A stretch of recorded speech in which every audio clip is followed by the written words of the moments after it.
Hey guys, today I'm going to tell you how to record iPhone calls.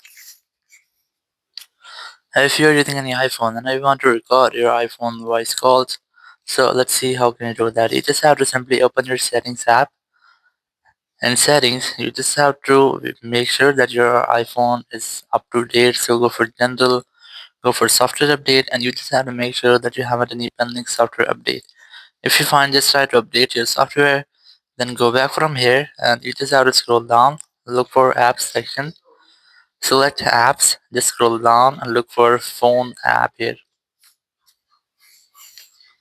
And here once you find phone app, you just have to try to open this and here just scroll down and you'll get a setting is audio call recording. Just tap on it and you just have to try to enable this setting. Once I've enabled, it will automatically record your phone calls or your voice calls on your iPhone. Thank you very much for watching the video. Until next video, bye bye.